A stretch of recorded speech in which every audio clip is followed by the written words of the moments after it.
بسم اللہ الرحمن الرحیم۔ معزز سامعین، میں عابد حسین آپ کی خدمت میں سلام عرض کرتا ہوں۔ آج اکتوبر 2011 کی 28 تاریخ ہے اور ہم صوتی کتب کے سلسلے میں علامہ غلام احمد پرویز صاحب کی تصنیف سلیم کے نام خطوط کی تیسری جلد سے آغاز کرتے ہیں۔ محترم عبدالرحمن صاحب کی آواز میں 30واں باب بعنوان علماء کون ہیں پیش خدمت ہے، سماعت فرمائیے۔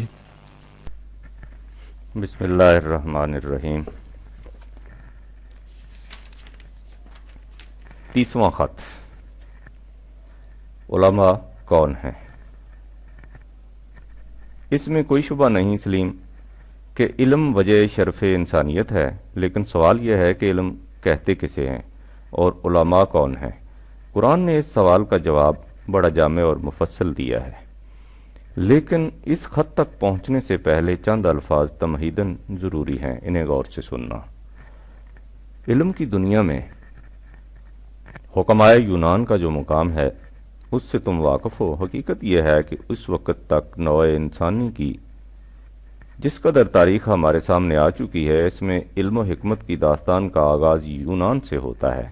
ان میں سقراط کو ابو الآباء اور افلاطون کو اس کا بہترین شارح اور بجائے خواہش ایک مکتب فکر کے مؤسس کی حیثیت حاصل ہے، لیکن سقراط صرف انسانوں کو قابل مطالعہ سمجھتا ہے، کائنات کو نہیں۔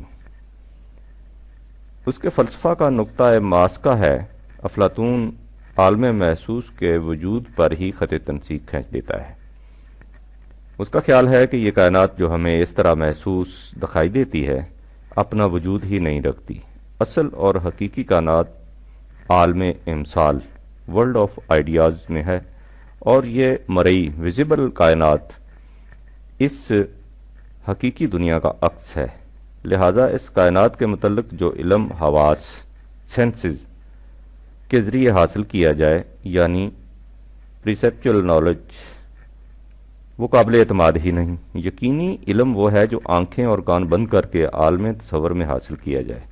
افلاطون کا یہی فلسفہ ہے جس پر یونانی تصوف کی عمارت استوار ہوئی۔ اسی نے ہندوستان پہنچ کر ویدانت کی شکل اختیار کی۔ چنانچہ ہندو فلسفہ کی روح سے پراکرتی مادی دنیا مایا فریب ہے۔ یہ سب برہما کا سپنا یعنی خدا کا خواب ہے۔ یہ ایشور کی لیلا یعنی ناٹک کا کھیل، جس میں کوئی شے حقیقی نہیں ہوتی بلکہ حقیقت کی تمثیل ہوتی ہے۔ نہ بادشاہ بادشاہ ہوتا ہے، نہ غلام غلام، نہ دریا دریا ہوتا ہے، نہ پہاڑ پہاڑ، یہ سب فریب نگاہ ہوتا ہے۔ اسی بنا پر ہندو فلسفہ میں خدا کو نٹراجن کہا جاتا ہے، یعنی نٹوں، ایکٹروں، کھلاڑیوں کا بادشاہ۔ اس مقام پر ضمناً یہ بھی سمجھ لو سلیم کہ کائنات کو اس طرح باطل قرار دینے کا نتیجہ تھا کہ اس کی طرف سے انسان کے دل میں منفی نقطہ نگاہ پیدا ہو جائے۔ یہی منفیانہ انداز نگاہ تھا جس نے خدا پرست انسانوں کی نگاہ میں دنیا کو قابل نفرت بنا دیا۔ یہی فلسفہ ہے جو ایرانی تصوف کے راستے مسلمانوں میں بھی آ گیا اور ان کی زندگی کے ہر گوشے کو متاثر اور مسموم کر گیا۔ ہمارے تصوف کی ساری عمارت اسی بنیاد پر قائم ہے، اور ہماری شاعری چونکہ اسی تصوف کی نقیب ہے، اس لیے ہمیں بھی قدم قدم پر اس قسم کی آوازیں سنائی دیتی ہیں۔ کبھی سقراط کے اتباع میں یہ کہا جاتا ہے کہ ستم است گر ہوست کشت بے سیر و سرو و سمن و درا، تو ز غنچہ کم ندمیدہ ہی درد دل کشاب چمن درا۔ اور کبھی افلاطون کے تتبع میں یہ کہ ہستی کے مت فریب میں آ جائیو اسد، عالم تمام حلقہ دام خیال ہے، اور اسی سے ہمارے ہاں بھی دنیا قابل نفرت سمجھی جانے لگی۔ یہ الگ موضوع ہے جس کے متعلق میں بہت کچھ لکھ چکا ہوں۔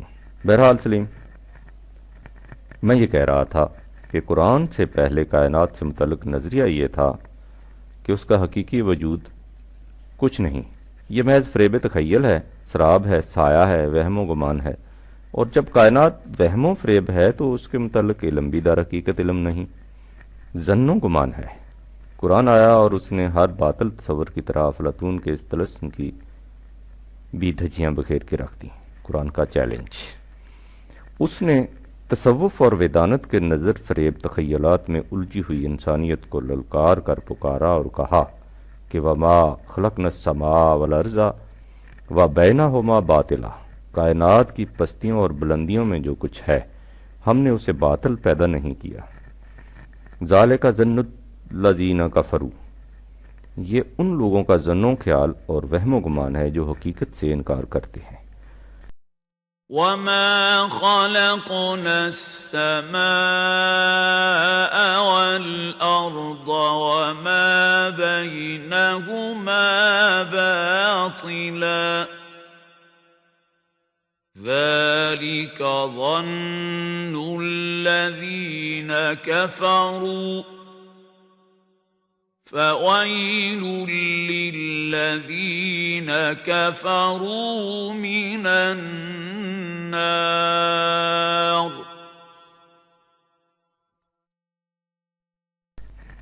اور جو لوگ اتنی بڑی حقیقت سے انکار کریں اور دنیا کو باطل اور قابل نفرت ٹھہرا دیں تو ان کے اس انکار کا نتیجہ اس کے سوا اور کیا ہو سکتا ہے کہ ان کی صحیح عمل کی کھیتیاں جھلس کر رہ جائیں۔ تم نے غور کیا سلیم کہ قرآن نے ایک آیت میں صدیوں کے غلط تصور کو کس طرح جڑ بنیاد سے اکھاڑ کر رکھ دیا اور اس کے انسانیت سوز نتائج کو کس طرح بے نقاب کر دیا ہے۔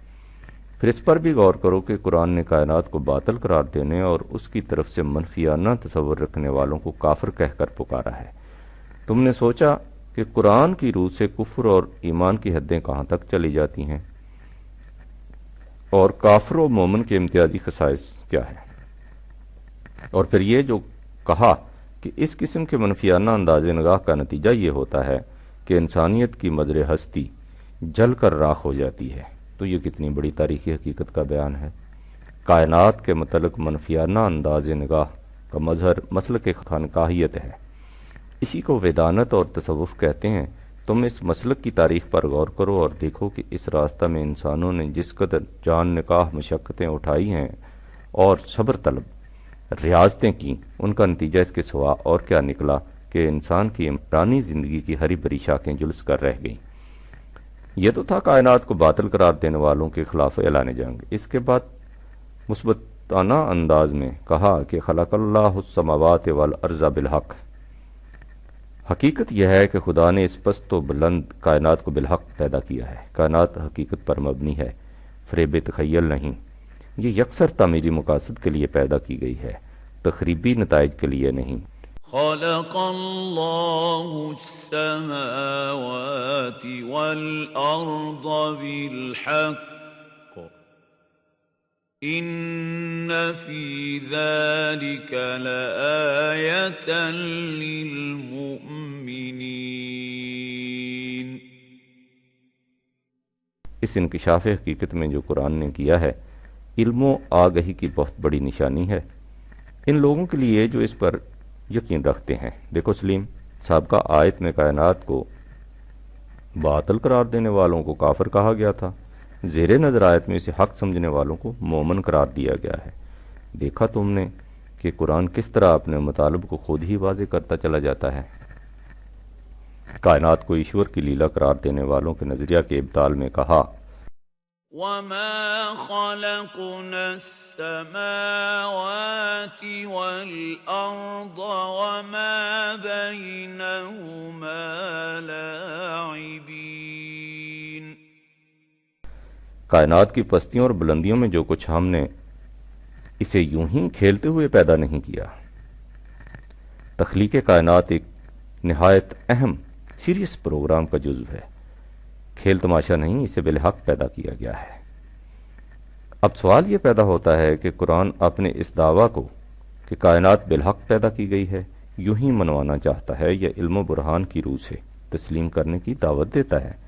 قرآن اپنے ہر دعویٰ کو علم و برہان کی بنیادوں پر پیش کرتا اور فکر و بصیرت کی روح سے ماننے کی تاکید کرتا ہے۔ چنانچہ اس ضمن میں بھی اس نے واضح الفاظ میں یہ کہہ دیا کہ هو الذي جعل الشمس ضياء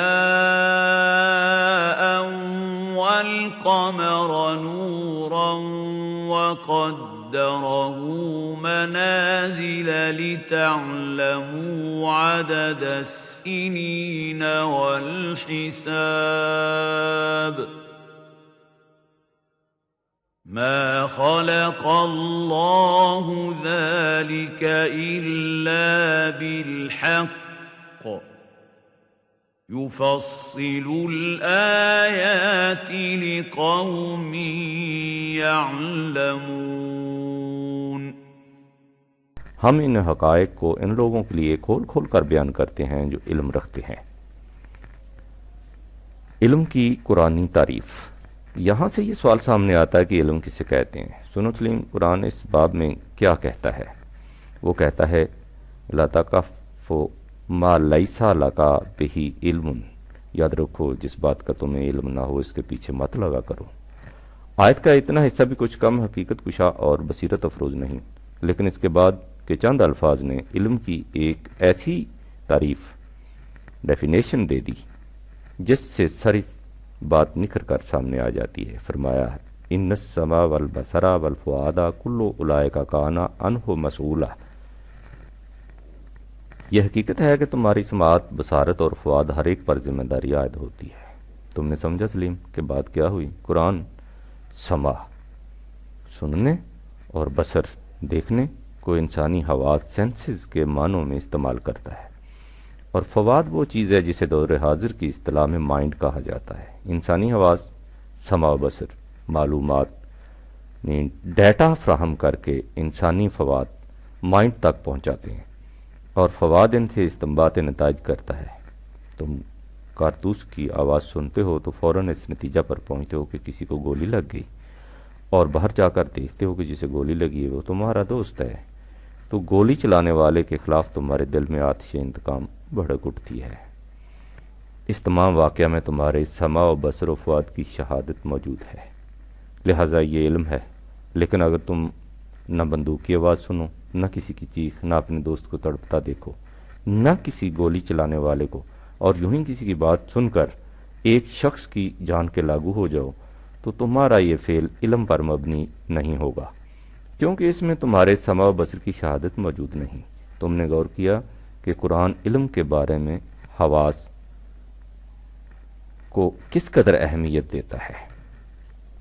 یہ دوسری ضرب ہے جو وہ افلاطونی نظریے تصور کے خلاف لگاتا ہے اور اسے پاش پاش کر کے رکھ دیتا ہے۔ افلاطون نے کہا تھا کہ حواس کے ذریعے حاصل کردہ علم پر اعتماد نہیں کیا جا سکتا۔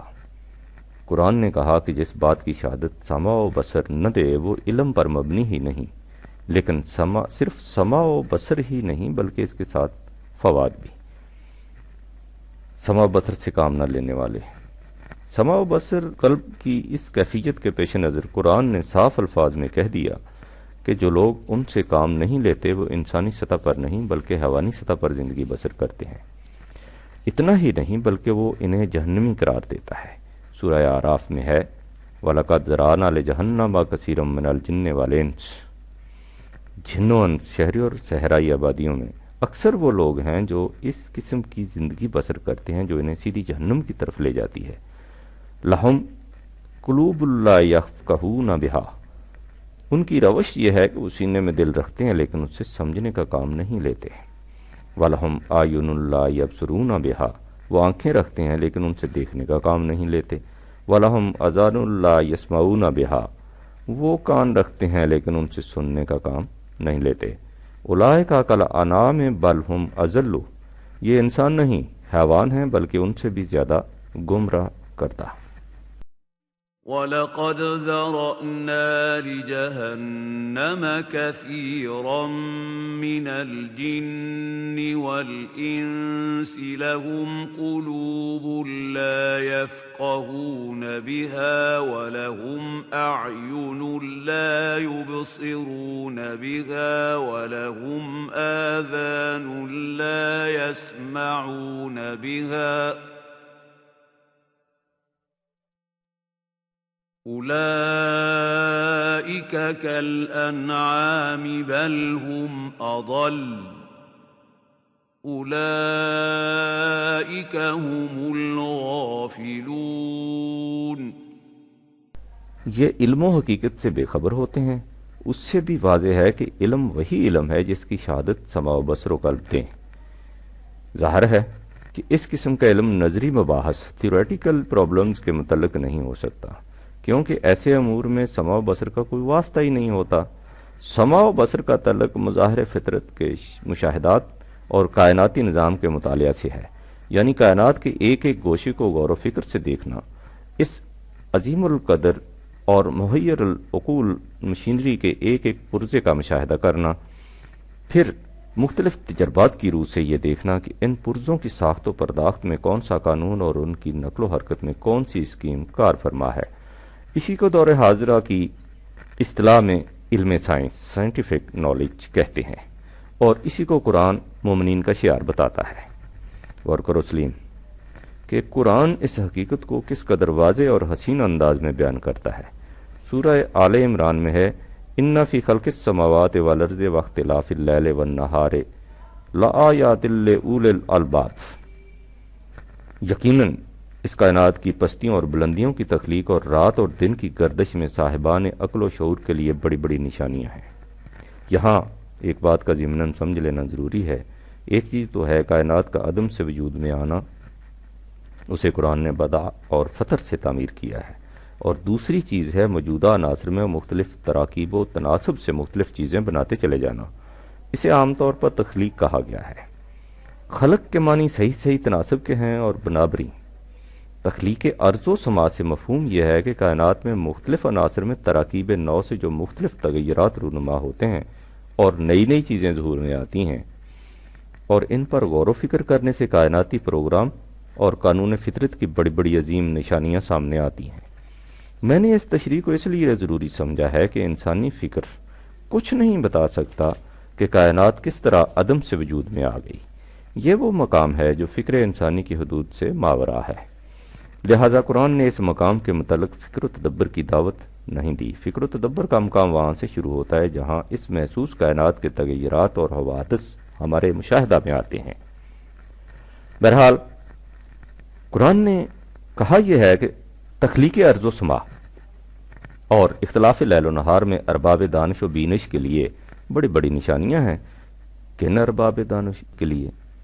الذین یذکرون اللہ قیاما وقعودا علی جنوبہم، ان کے لیے جو اٹھتے بیٹھتے لیٹتے ہر وقت قانون خداوندی کو اپنے سامنے رکھتے ہیں۔ وَيَتَفَكَّرُونَ فِي الْخَلْقِ السَّمَاوَاتِ وَالْأَرْضِ، یعنی تخلیق ارض و سما میں غور و فکر کرتے رہتے ہیں اور اپنے مشاہدات و تجارب کے بعد علی وجہ البصیرت اس نتیجہ پر پہنچتے ہیں کہ ربنا ما خلقت ھذا باطلا، اے ہمارے نشو و نما دینے والے، تو نے کائنات کی کسی شے کو بیکار یا تخریبی نتائج کے لیے پیدا نہیں کیا۔ غور کیا سلیم کہ یہ کتنی بڑی بات ہے جو قرآن نے کہی ہے۔ قرآن کا یہ دعویٰ ہے کہ کائنات کی کوئی شے ناقص و بیکار ہے، نہ تخریبی نتائج کے لیے وجود میں لائی گئی ہے۔ ہر شے ایک متعین مقصد رکھتی ہے اور نوع انسانی کے لیے کسی نہ کسی پہلو سے نفع بخش ہے، لیکن قرآن کا یہ مقصد نہیں کہ ہم اس کے اس دعویٰ کو یوں ہی مانتے رہیں۔ وہ کہتا ہے کہ تمہارا فریضہ ہے کہ تم کائنات کی ایک ایک چیز پر غور کرو اور مسلسل مشاہدات اور پہم تجربات کے بعد ان کے متعلق ثابت کرو کہ ربنا ما خلقت ھذا باطلا۔ سوچو سلیم، یہ کتنا بڑا پروگرام ہے جو قرآن نے جماعت مومنین کے سامنے رکھا ہے۔ یہ کتنی عظیم ذمہ داری ہے کائنات کی ہر شے کے متعلق عملاً ثابت کرنا کہ وہ فلاں فائدہ کے لیے پیدا کی گئی ہے۔ یہ ہے قرآن کے ماننے والوں کا فریضہ۔ غور کرو کہ اس کے لیے کس وسیع اور عمیق سائنٹیفک تحقیقات کی ضرورت ہے، اس کے لیے کتنی بڑی بڑی معمل لیبارٹریز درکار ہیں۔ سبحانہ کا تو اس سے بہت دور ہے کہ کسی شے کو محض تخریب کے لیے پیدا کر دے۔ یہ چیز تیری شان ربوبیت سے بہت بعید ہے۔ یہ تو ہماری کم علمی اور سائنٹیفک تحقیقات کا فقدان ہے جو ہم ان کے نفع بخش پہلوؤں سے بے خبر رہتے ہیں۔ ہماری آرزو یہ ہے کہ تو ہمیں ان کی تحقیقات کی توفیق عطا فرما تاکہ ہم اس قسم کے دردناک عذاب سے محفوظ رہیں۔ فقنا عذاب النار۔ اس لیے کہ جو قومیں اس قسم کی تحقیقات ریسرچز سے اشیاء کائنات کے نفع بخش پہلوؤں سے بے خبر رہتی ہیں، وہ تذکیر فطرت نہیں کر سکتی، لہٰذا دنیا میں ذلت و خواری کی زندگی بسر کرتی ہیں۔ ربنا انک من تدخل النار فقد اخزیتہ، اور پھر ان ظالمین کا دنیا بھر میں کوئی یار و مددگار نہیں ہوتا۔ الذين يذكرون الله قياما وقعودا وعلى جنوبهم ويتفكرون في خلق السماوات والأرض ويتفكرون في خلق السماوات والأرض ربنا ما خلقت هذا باطلا سبحانك فقنا عذاب النار ربنا إنك من تدخل النار فقد أخزيته وما للظالمين من أنصار۔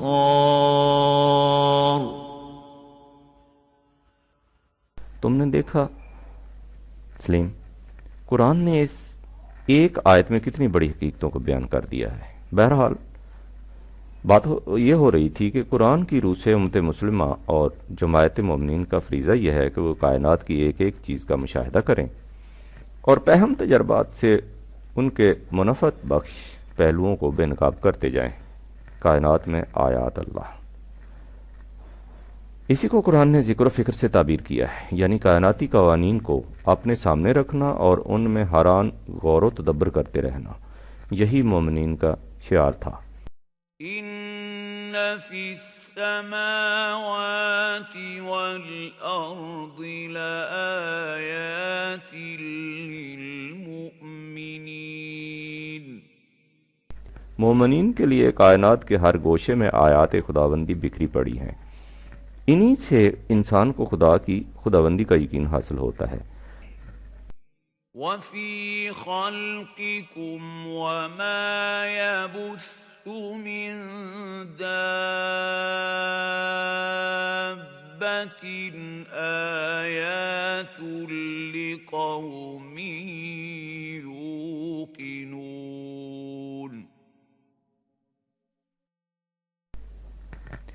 اور خود تمہاری تخلیق اور دیگر ذی حیات کی افزائش نسل میں ان لوگوں کے لیے نشانیاں ہیں جو قانون خداوندی پر پورا پورا یقین رکھتے ہیں۔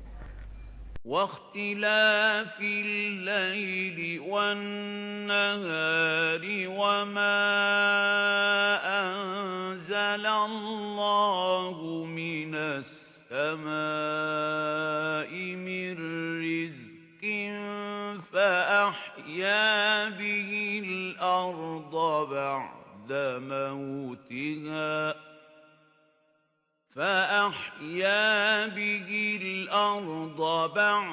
موتها وتصريف الرياح آيات لقوم يعقلون۔ اور رات اور دن کی گردش میں اور اس بارش میں جو بادلوں سے برستی ہے، ہر جاندار کے لیے اپنے اندر نشو و نما کا سامان رکھتی ہے، اور جو زمین مردہ کو اثر نو زندگی عطا کرتی ہے، اور ان ہواؤں میں جو مختلف موسموں میں مختلف سمتوں کو چلتی ہیں، ان تمام مظاہر فطرت میں اس قوم کے لیے نشانیاں ہیں جو عقل و فکر سے کام لیتی ہیں۔ ان حقائق کے بیان کرنے کے بعد قرآن ایک ایسی عظیم حقیقت کو سامنے لاتا ہے جس سے بیاک وقت حیرت و بصیرت پیدا ہو جاتی ہے۔ فرمایا تلک آیات اللہ نتلوہا علیک بالحق، یہ وہ آیات ہیں جنہیں ہم حق کے ساتھ تمہارے سامنے پیش کر رہے ہیں۔ تلك آیات اللہ نتلوہا علیک بالحق فبأي حديث بعد الله وآياته يؤمنون۔ سو جو لوگ قوانین خداوندی پر غور و فکر، آیات الہی کے مشاہدہ اور مطالعہ کے بعد بھی ایمان نہیں لاتے، تو پھر ان کے سامنے اور کون سی حقیقت ایسی آئے گی جس کی روح سے وہ خدا پر ایمان لائیں؟ یعنی اللہ تعالیٰ نے واضح الفاظ میں بتا دیا کہ خدا پر ایمان لانے کے لیے مظاہر فطرت کا مشاہدہ اور اس کے کائناتی قوانین کا مطالعہ کرو۔ اگر کسی کو ان کے ذریعہ بھی خدا پر ایمان حاصل نہیں ہوتا تو پھر کوئی اور حقیقت ایسی نہیں رہ جاتی جس سے اسے ایمان نصیب ہو سکے۔ تو ہم نے دیکھا سلیم، قرآن مشاہدہ کائنات اور مطالعہ فطرت پر کس قدر زور دیتا ہے۔ وہ کہتا ہے کہ صحیح اور علی وجہ البصیرت ایمان حاصل ہی اس وقت سے ہوتا ہے، اس سے خدا بے نقاب ہو کر سامنے آ جاتا ہے۔ میں نے جو یہ کہا کہ اس سے خدا بے نقاب ہو کر سامنے آ جاتا ہے، تو یہ محض شاعری نہیں، یہ قرآن کی آیت کا ترجمہ ہے، ایک آیت کا نہیں۔ متعدد آیات میں یہ حقیقت بیان ہوئی ہے، ذرا کان کھول کر سنو اور سوچو کہ قرآن نے چند الفاظ میں کتنی بڑی حقیقت کو سمٹا کے رکھ دیا ہے۔ انسانی زندگی کا منتہا کیا ہے؟ ایک خدا پرست انسان کی آخری آرزو کیا ہو سکتی ہے؟ احکام خداوندی کی پابندی سے انتہائی مقصود کیا ہے؟ ان سوالات کا ایک ہی جواب ہو سکتا ہے کہ ہر خدا پرست کی آرزو یہی ہوتی ہے کہ اسے خدا مل جائے، اس کی اپنے رب سے ملاقات ہو جائے۔ دیکھو سلیم، قرآن اس کے لیے کیا طریق بتاتا ہے۔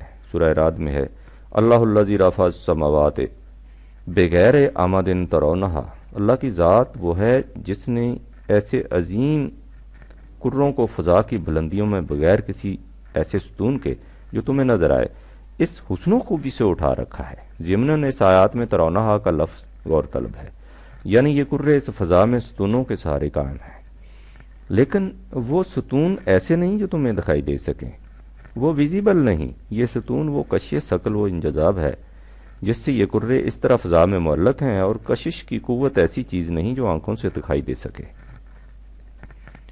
اس ضمنی تشریح کے بعد پھر اصلی آیت کی طرف آؤ۔ اس کا بقایا حصہ یہ ہے، ثم استویٰ علی العرش، وہ خدا اس تمام کائنات کے مرکزی کنٹرول کو اپنے ہاتھ میں رکھے ہے۔ اسی کا نتیجہ ہے کہ وہ سخر الشمس والقمر کل یجری لاجل مسمى، اس نے چاند اور سورج کو اپنے قانون کی زنجیروں میں اس طرح جکڑ رکھا ہے کہ وہ مقرر کردہ راستوں پر ایک وقت معین تک کے لیے بلا چون چراں چلے جا رہے ہیں۔ یدبر الامر، وہ خدا اپنے اس پروگرام کو حسن تدبیر سے چلائے جا رہا ہے۔ یفصل الآیات، اور وہ اپنی ان آیات کو تمہارے لیے کھول کھول کر بیان کرتا ہے۔ اللہ الذی رفع السماوات بغیر عمد ترونها ثم استوى على العرش وسخر الشمس والقمر كل يجري لأجل مسمى يدبر الأمر يفصل الآيات لعلكم بلقاء ربكم توقنون، تاکہ تم اپنے رب کی ملاقات کا پورا پورا یقین کر سکو۔ تم نے دیکھا سلیم، قرآن نے یہاں کیا کہا ہے؟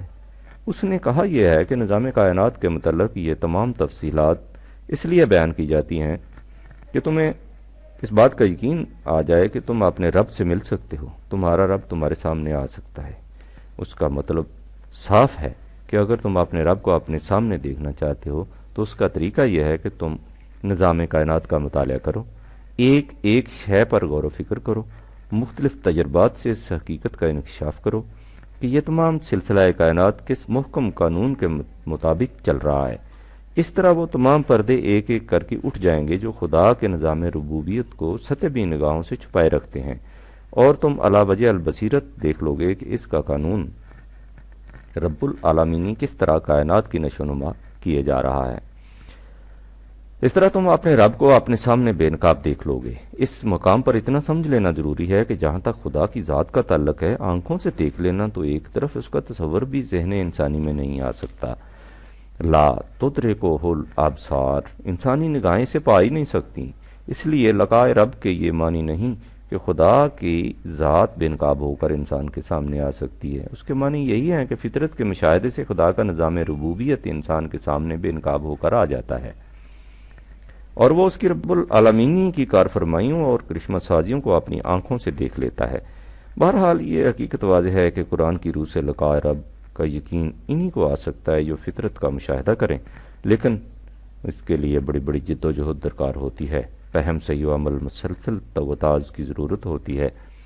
اس کے لیے کبھی ہمالیہ کی چوٹیوں پر چڑھنا پڑتا ہے، کبھی بحر اطلانتک کی گہرائیوں میں اترنا، اور کبھی افریقہ کے تپتے صحراؤں میں جلسنا پڑتا ہے، اور کبھی قطب شمالی کے برف پوش میدانوں میں ٹھٹھرنا، کبھی شیروں کو منہ میں ہاتھ دینا پڑتا ہے، اور کبھی اپنے آپ کو سانپوں سے ڈسوانا، کبھی ایک پتے کی تحقیق میں مہینوں وقفے فکر و تدبر رہنا پڑتا ہے، اور کبھی ایک جرثومہ کی ترشیح میں برسوں محو مطالعہ و مشاہدہ۔ اور ظاہر ہے کہ یہ کچھ وہی قومیں کر سکتی ہیں جو حاضر و موجود پر مطمئن ہو کر نہ بیٹھ جائیں، بلکہ مستقبل کی فکر میں غلطاؤں پیچا رہے ہیں۔ دیکھو سلیم، قرآن نے اس حقیقت کو کس قدر واضح الفاظ میں بیان کیا ہے۔ ارشاد ہے، اِنَّا فِی اخْتِلَافِ اللَّیلِ وَالنَّہَارِ وَمَا خَلَقَ اللَّهُ فِی السَّمَاوَاتِ وَالْأَرْضِ لَآیَاتٍ لِقَوْمٍ یَتَّقُونَ، یقیناً دن اور رات کی گردش اور کائنات کی پستیوں اور بلندیوں میں جو کچھ ہے، اس کی تخلیق میں تقوی شعار قوم کے لیے خدا کی آیات ہیں۔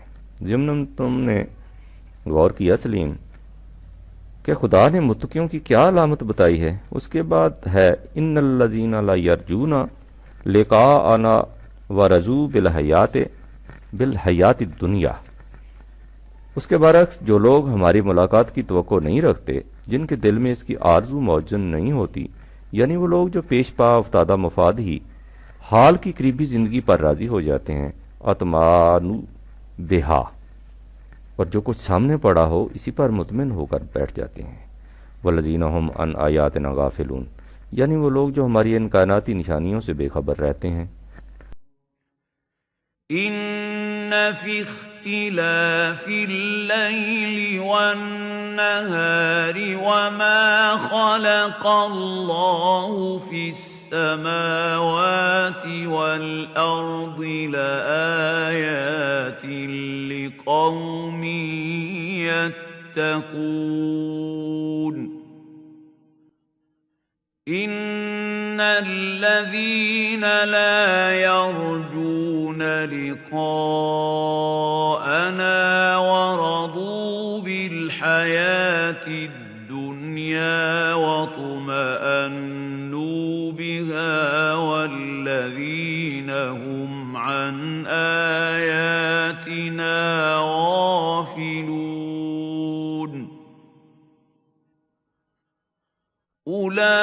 اولئک مأواهم النار بما كانوا یکسبون۔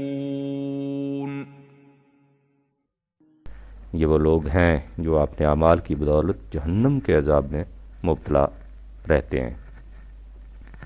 پہلے تو اس بات پر غور کرو سلیم کہ قرآن کریم نے ورضوا بالحیات الدنیا و اطمأنوا بہا سے کتنی بڑی حقیقت کی پردہ کشائی کی ہے۔ دنیا میں قوموں کے نکبت و ذوب و حالی اور عروج و اقبال کا بنیادی راز کیا ہے؟ کیا یہی نہیں کہ ایسی قومیں اس پر شاکر و کانے ہو کر بیٹھ جائیں جو انہیں آسانی سے میسر آ رہا ہو؟ وہ ندرت فکر اور قوت عمل سے محروم ہو کر ذلت و پستی کے عمیق گڑھوں میں جا گرتی ہیں، اور زندہ قوموں کی صفوں سے کہیں پیچھے رہ جاتی ہیں۔ ان کے برعکس جو قومیں حاضر و موجود پر کانے نہیں رہتی، بلکہ مسلسل محنت و مشقت سے نت نئی ایجادات اور نت نئے انکشافات کرتی رہتی ہیں، وہ مسافے زندگی میں کہیں آگے نکل جاتی ہیں۔ یہ وہ قومیں ہیں جو خدا کے نظام ربوبیت کو اپنے سامنے بے نقاب دیکھنے کے نشہ میں سرشار ہوتی ہیں۔ نتیجہ اس کا یہ ہوتا ہے کہ آسمان ان پر اپنی قوتوں اور برکتوں کے دروازے کھول دیتا ہے، زمین اپنے چھپے ہوئے خزانے ان کے حوالے کر دیتی ہے۔ جو قومیں ایسا نہیں کرتی وہ اس سامان ربوبیت سے محروم رہ جاتی ہیں۔ سامان ربوبیت سے محرومی والذین کفروا بآیات اللہ ولقائہ اولئک یئسوا من رحمتی، جو لوگ ان آیات خداوندی اور ملاقات ربی سے انکار کرتے ہیں وہ خدا کے عطا فرمودہ سامان نشو و ارتقاء سے محروم رہ جاتے ہیں۔ والذین کفروا بآیات اللہ ولقائہ اولئک یئسوا من رحمتی وأولئك لهم عذاب أليم۔ یعنی یہ لوگ ایک درد انگیز عذاب کی زندگی بسر کرتے ہیں۔ تم نے دیکھا سلیم، خدا کے سمانے ربوبیت سے محرومی کو قرآن نے عذاب علیم کہا ہے۔ اسی کو سورہ آل عمران اور سورہ یونس میں عذاب نار سے تعبیر کیا گیا ہے۔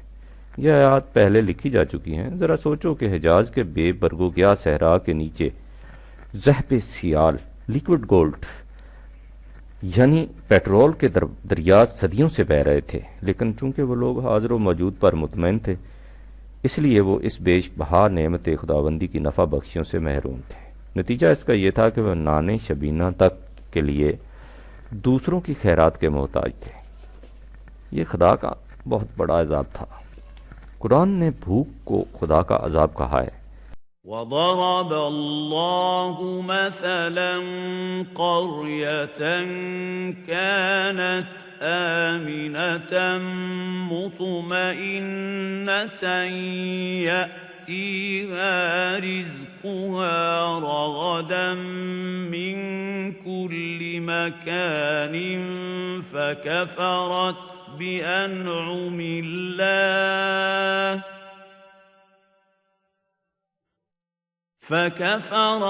بأنعم الله فأذاقها الله لباس الجوع والخوف بما كانوا يصنعون۔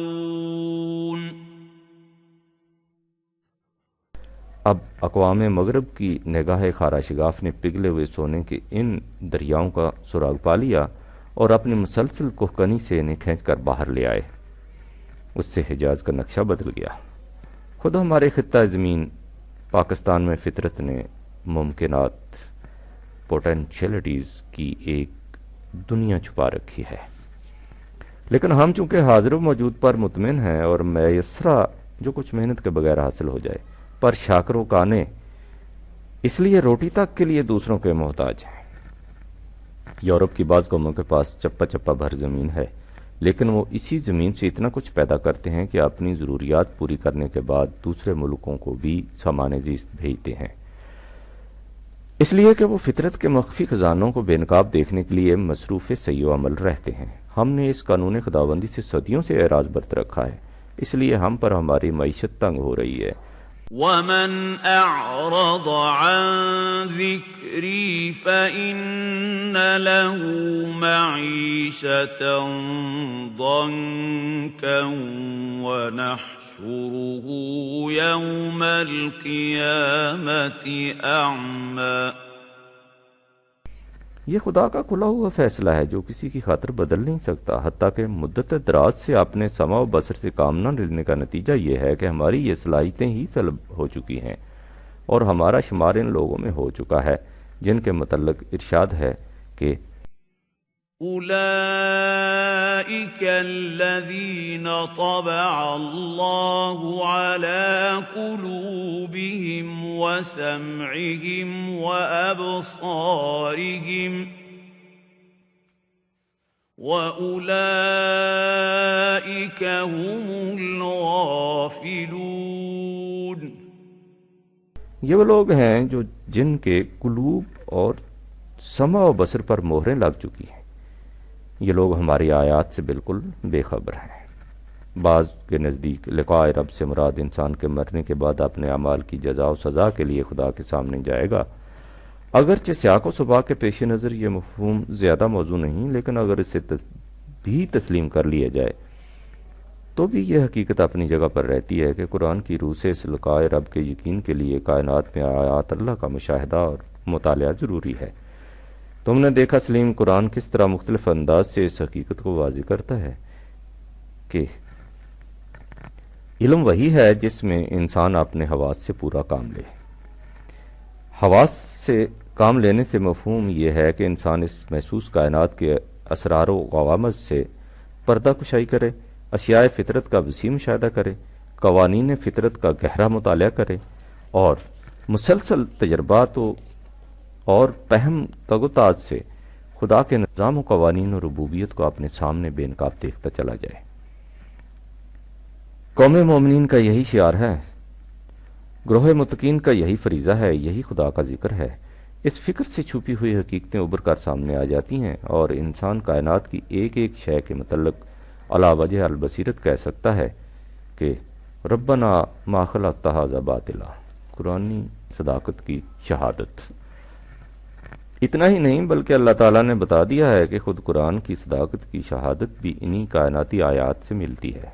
سورہ حامیم سجدہ میں ہے، سنوریہم آیاتنا فی الآفاق وفی انفسہم حتی یتبین لہم انہ الحق، ہم انہیں اپنی آیات عالم آفاق اور عالم انفس میں دکھائیں گے تاکہ یہ بات ان کے لیے ان کے سامنے ابھر کر آ جائے۔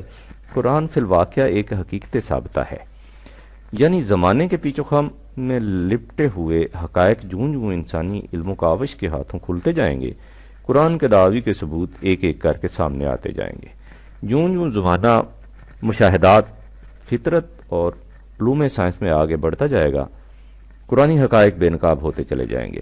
اس آیت میں قرآن نے خارجی کائنات کے ساتھ خود انسانی انفس کو شامل کر کے اس حقیقت کو بھی واضح کر دیا کہ سائنس کا تعلق صرف طبیعت، فزکس ہی سے نہیں بلکہ انسانی زندگی سے متعلق جس قدر علوم ہیں وہ بھی اس دائرے کے اندر آ جاتے ہیں۔ لیکن ان علوم کے متعلق محض نظری بحث سے مطلوب نہیں بلکہ ان کی تحقیق بھی عملی مشاہدات اور تجارب کی روح سے کی جائے گی۔ تاریخ عمرانیات، سوشیولوجی اور عملی سائیکالوجی کو اس باب میں خاص اہمیت حاصل ہوگی۔ طبعی سائنس اور انسانی زندگی سے متعلق علوم کی روح سے جوں جوں حقائق بے نقاب ہوتے جائیں گے، قرآن کی پیش کردہ صداقتوں کی دلیلیں سامنے آتی جائیں گی۔ یہ اس لیے کہ اولم یکف بربک انہ علی کل شیء شہید، قرآن اس خدا کی کتاب ہے جس کی نگاہوں سے کوئی راز مستور نہیں، اس کے سامنے کائنات کی ہر شے بے نقاب رکھی ہے، وہ ہر شے کا ہر وقت مشاہدہ کرتا رہتا ہے، اور یہ اس کے اس امر کی کافی دلیل ہے کہ وہ ان اشیاء کے متعلق جو کچھ کہے گا ٹھیک ٹھیک کہے گا، اس کا بیان علم و حقیقت پر مبنی ہوگا، ظنوں کے اس پر نہیں۔ اس لیے قُلْ أَنزَلَهُ الَّذِي يَعْلَمُ السِّرَّ فِي السَّمَاوَاتِ وَالْأَرْضِ إِنَّهُ كَانَ غَفُورًا رَّحِيمًا۔ قرآن اس خدا کی طرف سے نازل ہوا ہے جو کائنات کے تمام رموز و اثرات سے واقف ہے، لیکن جو لوگ کائنات کی ان آیات سے بے خبر رہتے ہیں انہیں در حقیقت لقائے رب کا یقین نہیں ہوتا۔ الا انہم فی مریۃ من لقائے ربہم، حالانکہ انہیں اس کے لیے کہیں دور جانے کی ضرورت نہیں۔ وہ کسی شے کی بھی ریسرچ شروع کر دیں تو انہیں خدا کا قانون ربوبیت جھلمل جھلمل کرتا نظر آئے گا۔ سَنُرِيهِمْ آيَاتِنَا فِي الْآفَاقِ وَفِي أَنفُسِهِمْ حَتَّى يَتَبَيَّنَ لَهُمْ أَنَّهُ الْحَقُّ أَوَلَمْ يَكْفِ بِرَبِّكَ أَنَّهُ عَلَى كُلِّ شَيْءٍ شَهِيدٌ أَلَا إِنَّهُمْ فِي مِرْيَةٍ مِّن لِّقَاءِ رَبِّهِمْ أَلَا إِنَّهُ عَلَى كُلِّ شَيْءٍ شَهِيدٌ أَلَا إِنَّهُمْ فِي مِرْيَةٍ مِّن لِّقَاءِ رَبِّهِمْ أَلَا إِنَّهُ إنه بكل شيء محيط۔ خدا کا قانون ربوبیت ہر شے کو محیط ہے، کسی ایک چیز کے ساتھ ہی وابستہ نہیں، اس لیے چشم کو چاہیے ہر رنگ میں واہ ہو جانا۔ تمہیں یاد ہوگا سلیم، میں نے تمہیں ایک دفعہ ایک بڑی عمدہ کتاب کا ذکر کیا تھا جس کا نام تھا دا گریٹ ڈیزائن۔ اس کتاب کا پلان یہ تھا کہ دنیا کے مختلف علوم کے آئمہ فکر و تحقیق کے پاس یہ سوال نامہ بھیجا گیا کہ آپ نے اپنے شعبہ علم میں جس قدر تحقیق کی ہے، کیا اس کے بعد آپ اس نتیجہ پر پہنچے ہیں کہ یہ نظام کائنات کسی خاص نظم و ضبط کے مطابق چل رہا ہے یا یوں ہی ہنگامی طور پر وجود میں آ گیا اور ہنگامی طور پر چلے جا رہا ہے؟ اس سوال کے جو جوابات ان بڑے بڑے سائنسدانوں کی طرف سے موصول ہوئے، انہیں بلا تنقید و تبصرہ محولہ صدر کتاب میں یکجا جمع کر دیا گیا ہے۔ ان جوابات کا احاطہ کس قدر وسیع تھا، اس کا اندازہ اس سے لگاؤ کہ ایک عالم نباتات کے مقالہ کا عنوان تھا ایک سبز پتا، اور غالباً سر جیمز جین نے ستاروں کی گزرگاہوں کے عنوان سے جواب لکھا تھا۔ ان میں سے ہر محقق اس نتیجہ پر پہنچا تھا کہ ہمیں کائنات کے ذرے ذرے میں کسی علیم و حکیم قوت کے مستحکم اور غیر متبدل نظام و نسق کی کار فرمائیاں دکھائی دیتی ہیں۔ کائناتی نظم و ضبط کی یہی وہ کار فرمائیاں ہیں جن کے سامنے ان آئمہ فکر و تحقیق کی نگاہ عقیدت قدم قدم پر جھک جاتی ہے، لیکن چونکہ ان کے سامنے قرآن نہیں، اس لیے وہ اس ہستی کے متعلق صحیح اندازہ نہیں لگا سکتے جو اس نظام کو بائیں حسن و رانائی چلا رہی ہے۔ بھائی ہما وہ اس کے نظام ربوبیت کبرا کا مشاہدہ آنکھوں سے کر رہے ہیں، ان کے لیے اس مقام سے قرآن تک پہنچ جانا کچھ دشوار نہیں، بشرطے کہ کوئی ان کے سامنے قرآن پیش کرنے والا ہو۔ یہاں تک تم نے دیکھ لیا سلیم کہ قرآن کی روح سے علم کی تعریف کیا ہے، علماء کون ہیں۔ اس کے بعد اس نقطہ کی وضاحت کی ضرورت ہی نہیں رہتی کہ قرآن کی روح سے عالم کسے کہتے ہیں اور علماء سے مراد کون لوگ ہیں، لیکن قرآن کریم کا اعجاز دیکھو کہ اس نے اس حقیقت کو خود ہی واضح کر دیا ہے تاکہ اس باب میں کسی قسم کا شبہ یا ابہام نہ رہے۔ قرآن میں علماء کا لفظ صرف 2 مقامات پر آیا ہے، ایک جگہ سورہ شعراء میں جہاں علماء بنی اسرائیل کا ذکر ہے، دوسری جگہ سورہ فاطر میں جہاں خدا کے بندوں میں سے علماء کا ذکر ہے۔ اس تذکرہ کی ابتدا اس طرح ہوتی ہے: الم تر ان اللہ انزل من السماء ماء فاخرجنا بہ ثمرات مختلفا الوانها۔ کیا تو نے اس پر غور نہیں کیا کہ اللہ کا قانون کس طرح بادلوں سے میم برساتا ہے اور اس سے انواع و اقسام کے پھل پیدا ہوتے ہیں؟ وَمِنَ الْجِبَالِ جُدَدٌ بَيْضٌ وَحُمْرٌ مُخْتَلِفٌ أَلْوَانُهَا غَرَابِيبُ سُودٌ۔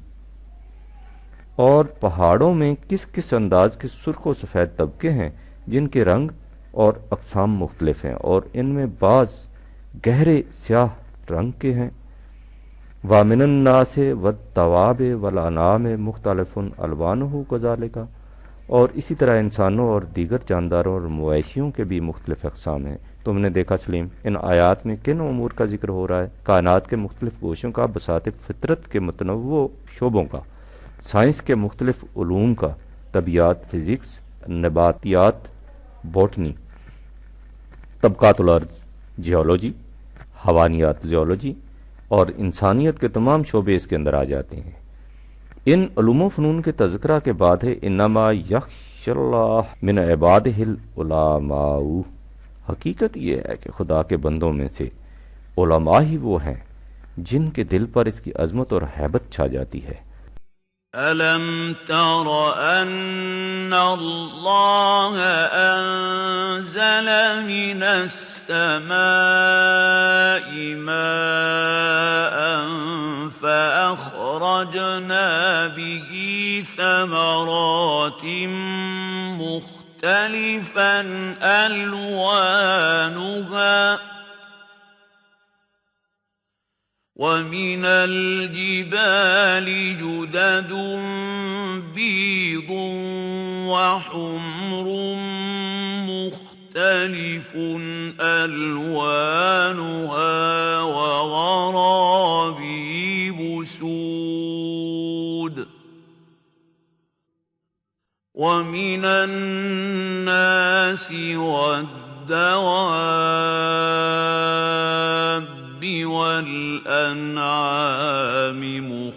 مختلف ألوانه كذلك إنما يخشى الله من عباده العلماء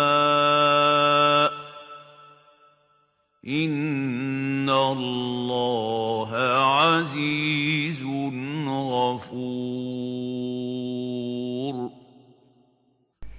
کیونکہ وہ علی وجہ البصیرت اس حقیقت کا مشاہدہ کر لیتے ہیں کہ خدا کتنی بڑی قوتوں کا مالک ہے اور کس طرح ایسے عظیم کارگاہ کائنات کو ہر قسم کی تخریب سے محفوظ رکھ کر آگے بڑھایا جا رہا ہے. تم نے غور کیا کہ قرآن نے علماء کا لفظ کن لوگوں کے لیے استعمال کیا ہے؟ انہی کے لیے جنہیں ہم آج کی اصطلاح میں سائنٹسٹ اور کائناتی مفکر کہتے ہیں. وہ لوگ جو کائناتی نظام کا مطالعہ کرتے اور مسلسل مشاہدات و تجربات کے بعد فطرت کی قوتوں کو مسخر کرتے ہیں. یہ حقیقت ہے کہ خدا نے فطرت کی تمام قوتیں ہمارے لیے مسخر کر رکھی ہیں. وَسَخَّرَ لَكُم مَّا فِي السَّمَاوَاتِ وَمَا فِي الْأَرْضِ.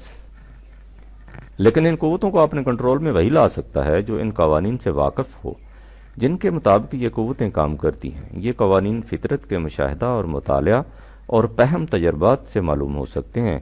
جو لوگ ان قوانین کا علم حاصل کرتے ہیں انہیں قرآن علماء کہہ کر پکارتا ہے.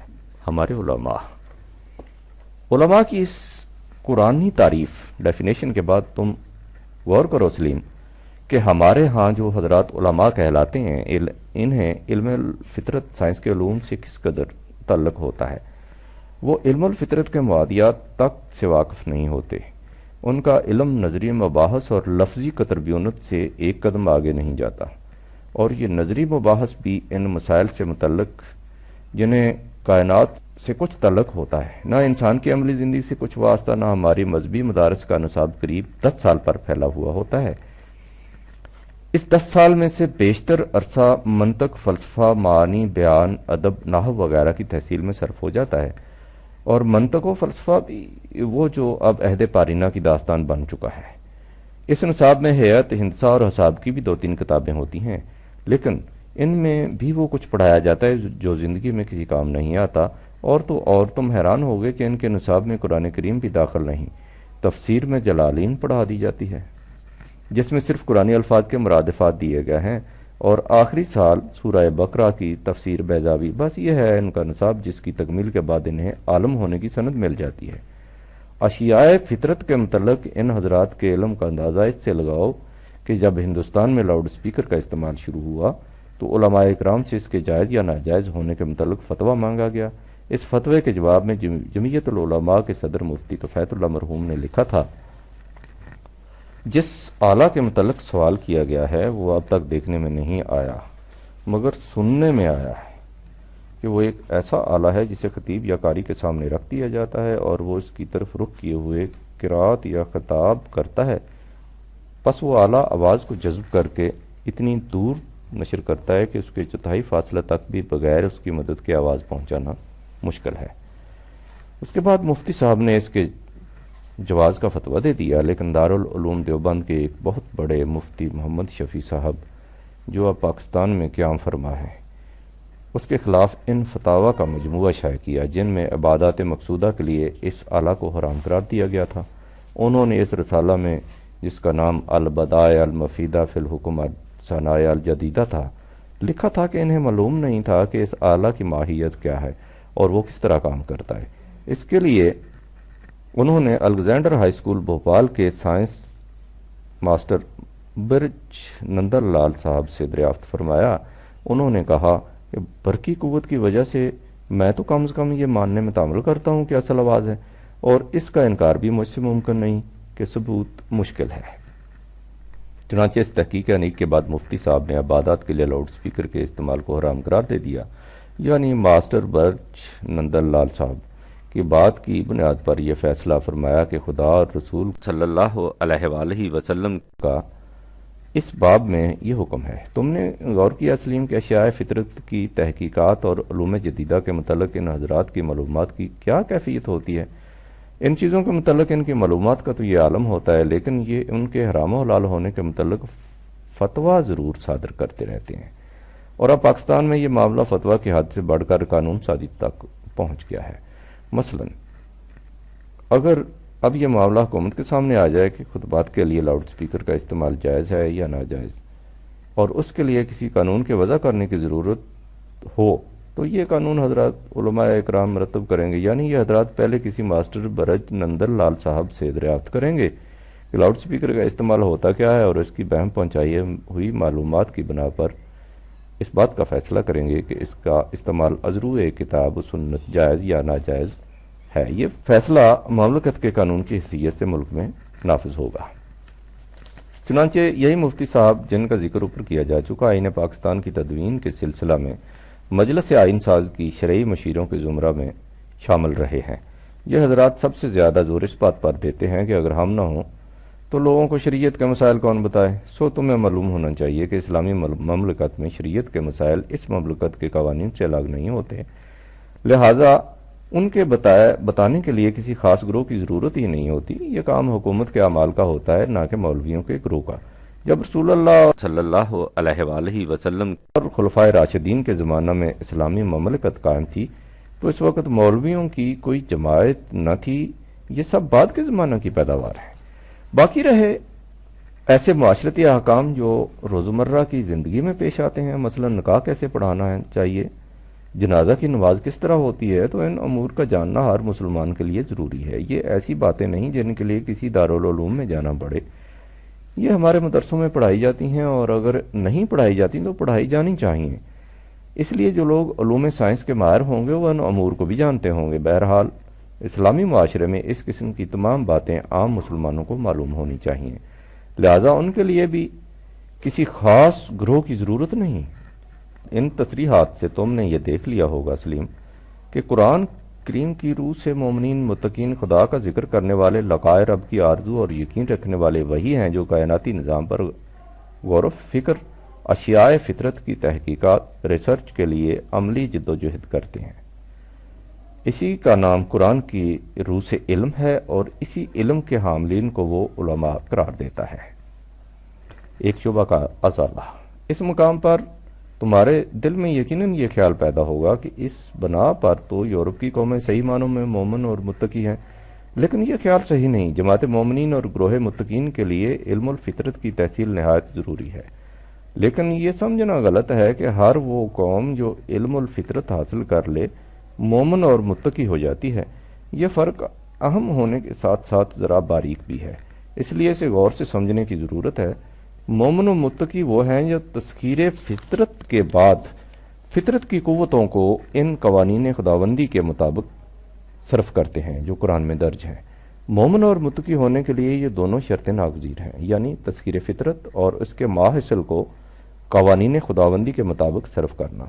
اگر کسی قوم میں ان دونوں شرطوں میں سے کسی ایک شرط کی بھی کمی ہے تو وہ قوم مومن اور متقی نہیں ہو سکتی۔ قرآن یا ایھا الذین آمنوا ادخلوا فی السلم کافۃ ولا تتبعوا خطوات الشیطان انہ لکم عدو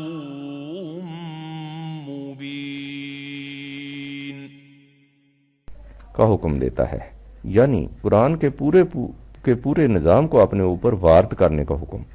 ہم صحیح معنوں میں مومن اور متقی نہیں، کیونکہ ہم شرط اول تسخیر فطرت کی کمی ہے، اور جب ہم شرط اول تسخیر فطرت ہی پوری نہیں کرتے تو شرط دوم قوائے فطرت کا قوانین خداوندی کے مطابق صرف کرنے کا سوال ہی پیدا نہیں ہوتا۔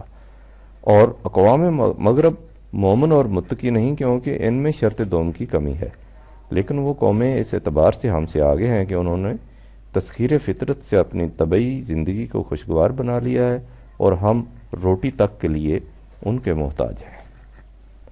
قواعد فطرت کو قوانین خداوندی کے مطابق صرف کرنے کے لیے قرآن کے علم کی ضرورت ہے، کیونکہ یہ قوانین خداوندی قرآن کے اندر ہیں۔ یہی وہ الراسخون فی العلم ہیں جو قرآن پر اعلی وجہ البصیرت ایمان رکھتے ہیں اور تمام امور کے فیصلے اسی کے مطابق کرتے ہیں۔ إِنَّا أَنزَلْنَا التَّوْرَاةَ فِيهَا هُدًى وَنُورٌ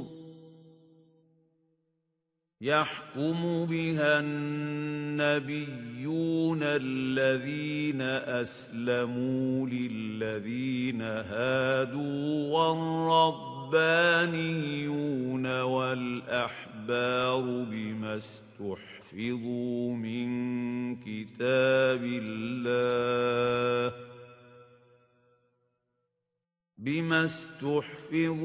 مِنْ كِتَابِ اللَّهِ وَكَانُوا عَلَيْهِ شُهَدَاءَ فَلَا تَخْشَوُا النَّاسَ وَاخْشَوْنِ وَلَا تَشْتَرُوا بِآيَاتِي ثَمَنًا قَلِيلًا وَمَن لَّمْ يَحْكُم بِمَا أَنزَلَ اللَّهُ فَأُولَٰئِكَ هُمُ الْكَافِرُونَ۔ جو کتاب اللہ کے مطابق فیصلے نہیں کرتے وہ مومن نہیں کافر ہیں۔ اس کفر کا نتیجہ یہ ہوتا ہے کہ انسانی معاشرہ دولت اور رزق کی فراوانی کے باوجود جہنم بن جاتا ہے، جیسا کہ اس وقت یورپ کا حال ہو رہا ہے۔ وہ لوگ سائنس کا اس قدر وسیع علم رکھنے کے باوجود انسانی زندگی کے معاملات کا صحیح حل دریافت نہیں کر پاتے، یعنی اس باب میں ان کا سمع و بصر و فؤاد انہیں کچھ کام نہیں دے رہا ہے۔ قرآن کریم نے ایسی ہی قوموں کے متعلق کہا ہے کہ وَلَقَدْ مَكَّنَّاهُمْ فِي مَاءٍ مَكَّنَّاكُمْ فِيهِ وَجَعَلْنَا لَهُمْ سَمْعًا وَأَبْصَارًا وَأَفْئِدَةً۔ ہم نے ان قوموں کو دنیا میں اس قدر تمکن عطا کیا تھا کہ تمہیں بھی ایسا تمکن نہیں عطا کیا، اس کے ساتھ ہی انہیں سمع و بصر و فؤاد بھی عطا کیا تھا، لیکن وَلَقَدْ مَكَّنَّاهُمْ فِي مَاءٍ مَكَّنَّاكُمْ فِيهِ وَجَعَلْنَا لَهُمْ سَمْعًا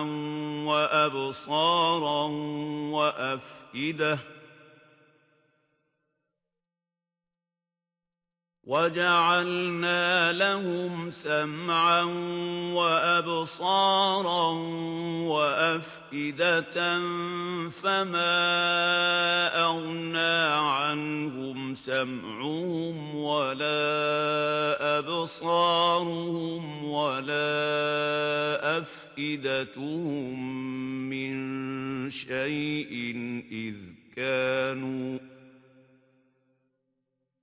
إِذْ كَانُوا يَجْحَدُونَ بِآيَاتِ اللَّهِ وَحَاقَ بِهِم مَّا كَانُوا بِهِ يَسْتَهْزِئُونَ۔ لیکن جب انہوں نے قوانین خداوندی کی صداقت سے انکار کیا جو رسولوں کی وساطت سے انہیں ملے تھے، تو ان کے سمع و بصر و فؤاد انہیں تباہی سے نہ بچا سکے۔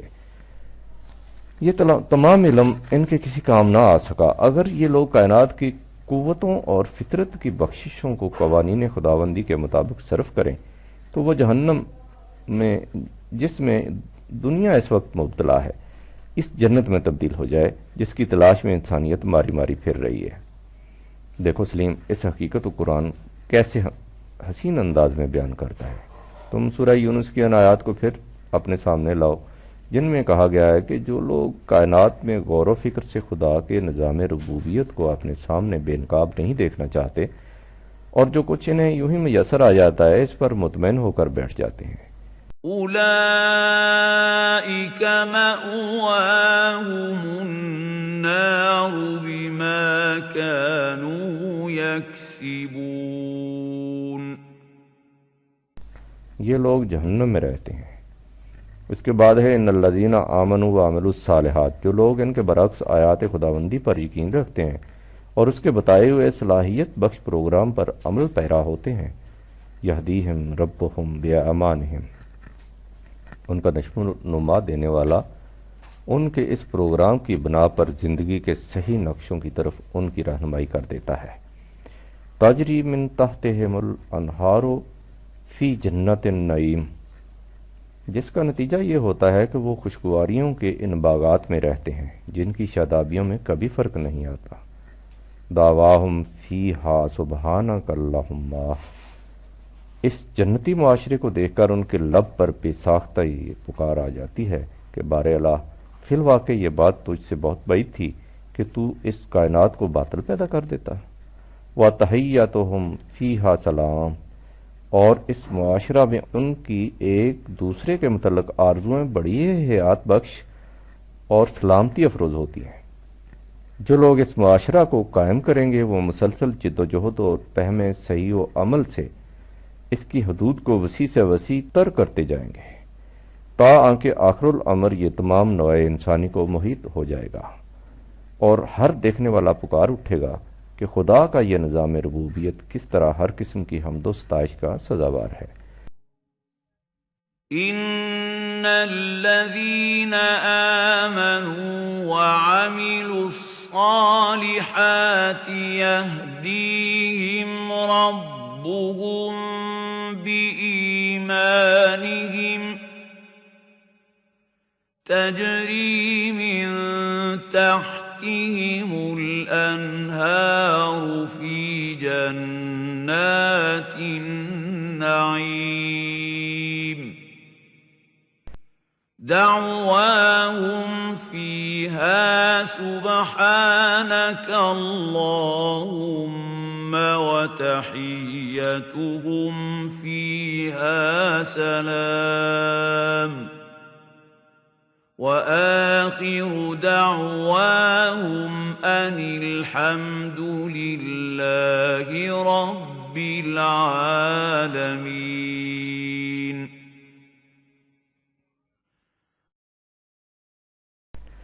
یہ نتیجہ ہوتا ہے فطرت کی نعمتوں کو خدا کے قانون کے مطابق صرف اور تقسیم کرنے کا۔ حرف آخر، ان تصریحات سے یہ حقیقت تمہارے سامنے آ گئی ہوگی سلیم کہ اگر ہم اپنے معاشرہ کو قرآنی خطوط پر متشکل کرنا چاہیں تو اس کے لیے ضروری ہوگا کہ ہم اس قسم کے ریسرچ اسکالرز اور سائنسدان پیدا کریں جو انفس و آفاق کے ہر شعبہ میں قوانین فطرت کے مشاہدات و تجربات سے فطرت کی قوتوں کو مسخر کرتے جائیں، اور اس کے ساتھ وہ قوانین خداوندی جو قرآن کے اندر محفوظ ہیں اس طرح عام کیے جائیں کہ فطرت کی ان قوتوں کو ان قوانین کے مطابق تقسیم اور استعمال کرنے میں کوئی دقت نہ ہو۔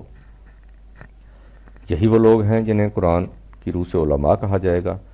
جب تک علم اور علماء کے متعلق ہمارا موجودہ تصور نہیں بدلتا، خدا تک پہنچنا تو ایک طرف ہم زندہ قوموں کے زمرے میں بھی شامل نہیں ہو سکتے۔ وَفِيهَا آیَاتٌ لِقَوْمٍ یَعْقِلُونَ۔ وسلام، پرویز، ستمبر 1956۔